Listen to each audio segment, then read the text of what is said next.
Hey guys, hope ಎಲ್ಲರೂ ಚೆನ್ನಾಗಿದ್ದೀರಾ ಅಂತ ಅನಿಸುತ್ತೆ. ನಾನು ಕೂಡ ತುಂಬ ಚೆನ್ನಾಗಿದ್ದೀನಿ. ಇವತ್ತಿನ ವ್ಲಾಗ್ ಬಂದು ಒಂದು ಮಿನಿ ವ್ಲಾಗ್ನ ಸ್ಟಾರ್ಟ್ ಮಾಡಿದ್ದೀನಿ. ಇದು ರಂಗೋಲಿ ನಮ್ಮ ಅಕ್ಕ ಬಿಡಿಸಿದ್ದು. ನೆಕ್ಸ್ಟ್ ಅವರೆಕಾಳನ್ನ ಬಿಡಿಸ್ತಾಯಿದ್ರು. ಆ್ಯಕ್ಚುಲಿ ಇದು ನೆನ್ನೆ ಬಿಡಿಸ್ತಾ ಇದ್ದಿದ್ದು. ಇದಕ್ಕಿನ ಬೇಳೆ ಸಾಂಬಾರು ಮಾಡೋದಕ್ಕೆ ನಮ್ಮ ಅಣ್ಣ ಅವರೆಕಾಯಿನ ತಂದು ಕೊಟ್ಟಿದ್ರು. ಅದನ್ನು ಬಿಡಿಸ್ತಾಯಿದ್ರು. ಕಾಳು ಮಾತ್ರ ತುಂಬ ಚೆನ್ನಾಗಿದೆ. ಕಾಯಿ ಹಳ್ಳಿ ಕಡೆ ಸಿಗೋದಲ್ವಾ, ಏನಾಗಲಿ ಹುಳ ಆಗಲಿ ಆ ಥರ ಏನೂ ಇರಲಿಲ್ಲ. ನೋಡಿ ಬಿಡಿಸ್ತಾಯಿದ್ರು. ನೆಕ್ಸ್ಟ್ ಬಂದು ಇವತ್ತು ಮಾರ್ನಿಂಗು ದೋಸೆ ಹುಯ್ಕೊಳ್ಳೋಣ ಅಂತ ಆ್ಯಕ್ಚುಲಿ ನಾನು ಹುಯ್ತಾ ಇರಲಿಲ್ಲ. ನಮ್ಮ ಅಕ್ಕ ಹುಯ್ಕೊಡ್ತೀನಿ ಅಂದರು. ನಾನು ಪ್ಯಾನ್ ಇಷ್ಟ ಆಗಿ ನಾನು ಒಂದು ದೋಸೆ ಹುಯ್ತೀನಿ ಅಂತ ಪಕ್ಕದಲ್ಲಿ ಬಿಸಿನೀರಿತ್ತು. ಬಿಸಿನೀರನ್ನ ಹಾಕಿನೇ ನಾನು ದೋಸೆ ಹುಯ್ತಾ ಇರೋದು. ಆಮೇಲೆ ಏನಪ್ಪ ಅಡುಗೆ ಎಲ್ಲನೂ ಮಾಡೋಕ್ಕೆ ಹೋಗಿದ್ದಾರೆ ಅಂತ ಅಂದ್ಕೋಬೇಡಿ. ಆಮೇಲೆ ಇನ್ನೊಂದು ಅಂದ್ಕೊಳ್ಳೋರು ಯಾವತ್ತೂ ಅಂದ್ಕೊಳ್ತಾ ಇರ್ತಾರೆ, ಅವ್ರ ಬಗ್ಗೆ ಯೋಚನೆ ಮಾಡೋದು ಬೇಡ. ನಾವು ದೋಸೆ ಮಾಡೋಣ ಬನ್ನಿ. ನೋಡಿ ದೋಸೆ ಮಾಡ್ತಾಯಿದ್ದೀನಿ. ಒಂದು ದೋಸೆ ಹುಯ್ಕೊಂಡೆ ಅಷ್ಟೇ. ತುಂಬ ಚೆನ್ನಾಗಿ ಬಂತು ಆ್ಯಕ್ಚುಲಿ. ಪ್ಯಾನ್ ಇದು ಅಂದರೆ ಭಾರ ಇದೆ. ಇದು ಕ್ಯಾಸ್ಟರ್ ಐರನ್ ಅಂತೆ ತವ ತುಂಬ ಚೆನ್ನಾಗಿದೆ. ಆ್ಯಕ್ಚುಲಿ ನಾನು ಕೂಡ ತೊಗೋಬೇಕು. ನಾನೊಂದಕ್ಕೆ ದೋಸೆ ಟ್ರೈ ಮಾಡೋಣ ಹೇಗೆ ಬರುತ್ತೆ ಅಂತ ಹೋಗಿದೆ. ತುಂಬ ಚೆನ್ನಾಗಿ ಬಂತು. ತಳ ಹಿಡಿಯೋದಾಗಲಿ ಆ ಥರ ಎಲ್ಲ ಆಗಿಲ್ಲ. ನಮ್ಮ ಮಮ್ಮಿ ಇದು 1500 ಎಷ್ಟು ಅಂತ ತೊಗೊಂಡಿದ್ದು ಅಂತ ಹೇಳಿದ್ರು. ತುಂಬ ಚೆನ್ನಾಗಿದೆ. ನಾನು ಕೂಡ ತೊಗೋಬೇಕು. ನಮ್ಮ ಮಮ್ಮಿಗೆ ಹೇಳಿದ್ದೀನಿ, ಮಮ್ಮಿ ನನಗೂ ಬೇಕು ತಕ್ಕೊಡು ಅಂತ ಹೇಳಿದ್ದೀನಿ. ತಂದು ಕೊಡ್ತೇನೆ ಅಂತ ಹೇಳಿದ್ದಾರೆ. ನೋಡಿ ನೆಕ್ಸ್ಟ್ ಇಲ್ಲಿ ಇದಕ್ಕಿನ ಬೇಳೆ ಸಾಂಬಾರು ನೋಡಿ ನೋಡೋಕ್ಕೆ ಎಷ್ಟು ಚೆನ್ನಾಗಿದೆಯೋ. ಟೇಸ್ಟು ಕೂಡ ನಮ್ಮ ಮಮ್ಮಿ ಅಷ್ಟೇ ಚೆನ್ನಾಗಿ ಮಾಡ್ತಾರೆ. ಯಾವಾಗಲೂ ಚೆನ್ನಾಗಿ ಮಾಡ್ತಾರೆ. ತಿಂದಿದ್ದೀನಲ್ವ, ನನಗೆ ಗೊತ್ತು ಚೆನ್ನಾಗಿರುತ್ತೆ ಟೇಸ್ಟ್ ಅಂತ. ಬೆಳಗಿನ ಜಾವ ಟಿಫನ್ನು ಕೂಡ ಆಯಿತು. ದೋಸೆ ಮತ್ತು ಇದಕ್ಕಿನ ಬೇಳೆ ಸಾಂಬಾರು. ನೆಕ್ಸ್ಟ್ ನೋಡಿ ಇಲ್ಲಿ ನಮ್ಮ ಮನೆಯಲ್ಲಿ ಹಸು ಇರೋದ್ರಿಂದ ಗೊಬ್ಬರನ ತೊಗೊಂಡು ಹೋಗೋಕೆ ಬಂದಿದ್ದರು. ಆ್ಯಕ್ಚುಲಿ ನಾನು ವೀಡಿಯೋ ಮಾಡೋಕ್ಕೆ ಹೋದಾಗ ಅವರು ಭಯ ಪಟ್ಕೊಂಡ್ಬಿಟ್ಟು ಗೊಬ್ಬರ ತಗೊಳ್ಳೋದೇ ಬಿಟ್ಬಿಟ್ಟಿದ್ರು ಸ್ವಲ್ಪ ಹೊತ್ತು. ಯಾಕೆ ಏನಕ್ಕೆ ವೀಡಿಯೋ ಮಾಡ್ತಾಯಿದ್ದೀರಾ ಅಂತ ನಾನು ಹೇಳಿದೆ. ಇಲ್ಲ ಏನಿಲ್ಲ ತಗೊಳ್ಳಿ, ನಾನು ಸುಮ್ಮನೆ ನನ್ನ ವೀಡಿಯೋಗೋಸ್ಕರ ನಾನು ವೀಡಿಯೋ ಮಾಡ್ಕೊತೀನಿ ಅಷ್ಟೇ ಅಂತ ಹೇಳಿದೆ. ಆಮೇಲೆ ಪಾಪ ಅವರು ತೆಗೆದ್ರು. ಆ್ಯಕ್ಚುಲಿ ಊರ ಕಡೆ ಗೊತ್ತಲ್ಲ, ಜಮೀನ್ದಾರ ಜಗಳ ಆ ಥರ ಎಲ್ಲ ಇದ್ದರೆ ವೀಡಿಯೋ ಮಾಡ್ಕೊತಾರೆ ಅಂತ. ಸೊ ಆ ಥರ ಅವ್ರು ಹೆದರ್ಕೊಬಿಟ್ಟಿದ್ರು. ಇಲ್ಲ ತಗೊಳ್ಳಿ ಅಂತ ಹೇಳಿದೆ ನಾನು. ಆಮೇಲೆ ನೆಕ್ಸ್ಟು ನೋಡಿ ಇದು ಒಂದು ಟ್ರ್ಯಾಕ್ಟರ್ ಲೋಡ್ಗೆ ಒಂದು ಲೋಡು 3000 ರುಪೀಸ್ ಅಂತೆ. ಈ ಥರ 10 ಲೋಡ್ ಆಯಿತು ಅಂತ ನಮ್ಮ ಭಾವ ಹೇಳಿದ್ರು. ಹಸು ಇದ್ದರೆ ಈ ಥರ ಕೂಡ ಬೆನಿಫಿಟ್ ಇರುತ್ತೆ. ಇಲ್ಲ ಅವ್ರ ಜಮೀನಿಗೆ ಹಾಕೋಬೋದು ಗೊಬ್ಬರನ. ನಮ್ಮ ಜಮೀನಲ್ಲಿ ನಾವು ತೆಂಗಿನ ಮರ ಮಾವಿನ ಮರ ಇಟ್ಟಿರೋದ್ರಿಂದ ಮಾವಿನ ಗಿಡ ಇಟ್ಬಿಟ್ಟಿದ್ದೀವಿ. ಸೊ ಅದಕ್ಕೆ ನಾವು ಗೊಬ್ಬರನ ತೊಗೊಂಡಿಲ್ಲ. ಈ ಬೇರೆ ಏನಾರ ವ್ಯವಸಾಯ ಮಾಡೋಂಗಿದ್ರೆ ನಾವೇನು ಇದನ್ನು ಯೂಸ್ ಮಾಡ್ಕೋಬೋದು.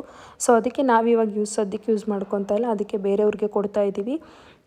ಹಸು ಇರೋದ್ರಿಂದ ಈ ಥರ ಎಲ್ಲನೂ ಬೆನಿಫಿಟ್ ಇದೆ, ಇಲ್ಲ ಅಂತಲ್ಲ. ಬಟ್ ಅದೇ ಥರ ಕಷ್ಟ ಇದೆ ಗಾಯ್ಸ್. ನಾನು ನೋಡ್ತಾ ಇದ್ದೀನಲ್ವ, ಹಸು ಇರಿದ್ರೆ ಒಂದು ಸ್ವಲ್ಪತ್ತೂ ಕೂಡ ನಾವೆಲ್ಲೂ ಹೋಗೋಕ್ಕಾಗಲ್ಲ. ಹಸುಗೆ ಮೇವಾಗಲಿ, ಹಸುಗಳು ನೋಡ್ಕೊಳ್ಳೋದಾಗಲಿ ಎಲ್ಲನೂ ನೋಡ್ಕೋಬೇಕಾಗುತ್ತೆ.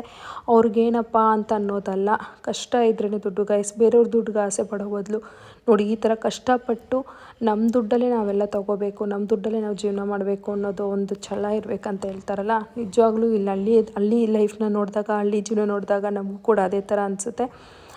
ನೋಡಿ ನೆಕ್ಸ್ಟ್ ಇಲ್ಲಿಂದ ಇಲ್ಲೇ ನಮ್ಮ ಮನೆ ಪಕ್ಕದಲ್ಲೇ ಇರೋದು. ಇಲ್ಲೂ ನೋಡಿ ಬಿಳಿ ಎಕ್ಕದ ಗಿಡ ಅಂತಾರಲ್ಲ, ಅದು ಇದು. ಆ್ಯಕ್ಚುಲಿ ಇದನ್ನು ಗಣೇಶಗೆ ಹಾಕ್ತಾರೆ ಅಂತ ನಾನು ಅಂದ್ಕೊಂಡಿದ್ದೀನಿ. ನಿಮಗೂ ಗೊತ್ತಿದ್ದರೆ ಕಮೆಂಟಲ್ಲಿ ಹೇಳಿ. ಇದು ನೋಡಿ ಈ ಥರ ವೈಟ್ ಎಕ್ಕದ ಗಿಡ ಅಂತ ಹೇಳ್ತಾರಲ್ಲ, ಅದು. ಇದರಲ್ಲಿ ಇನ್ನೊಂದು ಕಲರು ಕೂಡ ಬರುತ್ತೆ, ಪರ್ಪಲ್ ಕಲರ್ದು. ಅದನ್ನು ಯೂಸ್ ಮಾಡಲ್ಲ, ವೈಟ್ ಎಕ್ಕದ ಗಿಡನ ಮಾತ್ರ ಯೂಸ್ ಮಾಡ್ತಾರೆ. ನೆಕ್ಸ್ಟ್ ನೋಡಿ ತೆಂಗಿನ ಮರಗಳು ಆಲ್ಮೋಸ್ಟು ಹಳ್ಳಿ ಕಡೆ ಎಲ್ಲರ ಮನೆ ಹತ್ರನೂ ಇಟ್ಕೊಂಡಿರ್ತಾರೆ. ಗದ್ಯದಲ್ಲಿ ಇಟ್ಟಿರ್ತಾರೆ, ಇಲ್ಲಾಂದರೆ ಮನೆ ಹತ್ರನೂ ಕೂಡ ಇಟ್ಟಿರ್ತಾರೆ. ನೆಕ್ಸ್ಟ್ ನೋಡಿ ಇಲ್ಲಿ ನಮ್ಮ ಮನೆ ಹತ್ರ ಮನೆ ಪಕ್ಕದಲ್ಲಿ ಆಂಟಿ ಅವರು ಇದು ಪರಕೆ ಗೊತ್ತಲ್ವಾ, ಮನೆ ಗುಡ್ಸೋಕ್ಕಾಗಲಿ ದೃಷ್ಟಿ ತೆಗಿಯೋಕ್ಕಾಗಲಿ ಇದನ್ನು ಯೂಸ್ ಮಾಡ್ತಾರೆ. ನಮ್ಮ ಮನೆ ಮುಂದೆ ಆಂಟಿ ಅವರು ತಂದು ಈ ಥರ ಒಣಗಾಕಿದ್ರು. ನಮ್ಮ ಮಮ್ಮಿ ಕೂಡ ತಂದಿದ್ರು, ಒಣಗಾಕಿದ್ದು ನಾನು ಕ್ಯಾಪ್ಚರ್ ಮಾಡಿರಲಿಲ್ಲ. ನೋಡಿ ಕೊನೆಗೆ ಈ ಥರ ಪರಕೆ ಮಾಡ್ತಾರೆ. ಅದನ್ನು ನಾವು ಈಗಲೂ ಕೂಡ ಇದೇ ಪರಕೆನೇ ಊರಲ್ಲಿ ಯೂಸ್ ಮಾಡೋದು. ಇಲ್ಲಿ ಮನೇಲಿ ಬೆಂಗಳೂರಲ್ಲಿ ಈ ಥರದ್ದು ಸಿಗುತ್ತಾ ಅಂತ ನನಗೆ ಗೊತ್ತಿಲ್ಲ, ಬಟ್ ಬೇರೆ ಪರಕೆ ನೋಡಿ. ಇದು ಈ ಥರ ಪರಕೆ ಕಟ್ಬಿಟ್ಟು ಈ ಥರ ಒಣಗಾಕಿರ್ತಾರೆ. ಇದನ್ನು ಹೊಡಿತಾರೆ. ಇದ್ರಲ್ಲಿ ಮುಳ್ಳಿರುತ್ತಲ್ವ, ಅದು ಚುಚ್ಕೊಂಡ್ರೆ ಮಾತ್ರ ಬಟ್ಟೆಗೆ ಸಿಗಾಕೊಂಡ್ಬಿಡುತ್ತೆ, ತುಂಬ ಚುಚ್ಚುತ್ತಿದ್ದು. ಅದಕ್ಕೆ ನಮ್ಮ ಮಮ್ಮಿ ಶರ್ಟ್ನ ಹಾಕ್ಕೊಂಡು ಇಲ್ಲಿ ಮಾಡ್ತಾಯಿದ್ದಾರೆ. ಆಮೇಲೆ ಇನ್ನೊಂದು ಪರಕೆನೂ ಕೂಡ ಮಾರ್ತಾರೆ. 25 ರೂಪಾಯಿ 30 ರೂಪಾಯಿ ಅಂತೆ ಒಂದು ಕಟ್ಟು. ಬಟ್ ನಾವು ನಮ್ಮ ಮನೆಗೆ ಮಾತ್ರ ಮಾಡ್ಕೊತಾ ಇದ್ದೀವಿ. ಮಾರೋಕ್ಕೆಲ್ಲ ನಮ್ಮಮ್ಮ ತೊಗೊಬರಲ್ಲ. ನಮ್ಮ ಜಮೀನಲ್ಲೇ ಇತ್ತು. ಇದು ಹಸು ಮೇಯ್ಸೋಕ್ಕೆ ಹೋಗಿದ್ರಲ್ಲ ಆವಾಗ ತೊಗೊಬಂದು ಈ ಥರ ಮಾಡ್ಕೊಂಡಿರೋದವರು. ನಾವು ಮಾರೋದಿಲ್ಲ, ನಮಗೋಸ್ಕರ ನಾವು ಮಾಡ್ಕೊತಾ ಇರೋದಷ್ಟೇ. ಊರ ಕಡೆ ಗೊತ್ತಲ್ವ, ಎಲ್ಲ ಅವ್ರವ್ರಿಗೋಸ್ಕರ ಒಬ್ರೊಬ್ರು ಯಾರೋ ಜಾಸ್ತಿ ತೊಗೊಬಂದಾಗ ಮಾರ್ಕೊತಾರೆ ಅಷ್ಟೇ. ಇದು ಪೈನಾಪಲ್ ಗಿಡ ಹಾಕಿರೋದು. ನೆಕ್ಸ್ಟ್ ಈಗ ನೋಡಿ ಮಕ್ಕಳಿಗೆ ಸಂಕ್ರಾಂತಿ ರಜೆ ಆಗಲೇ ನಮ್ಮೂರಲ್ಲಿ ಸ್ಟಾರ್ಟ್ ಆಗೋಗಿದೆ. ನನಗೆ ಗೊತ್ತಿದ್ದಂಗೆ ಆಂಧ್ರದಲ್ಲಿ ಊರಿನ ಕಡೆ ಚೆನ್ನಾಗಿ ಮಾಡ್ತಾರೆ. ಹಳ್ಳಿ ಕಡೆ ಸಂಕ್ರಾಂತಿ ಹಬ್ಬ ಅಂದರೆ ಸ್ವಲ್ಪ ಜೋರಿರುತ್ತೆ ಅಂತ ಅಂದ್ಕೊಂಡಿದ್ದೀನಿ ನಾನು.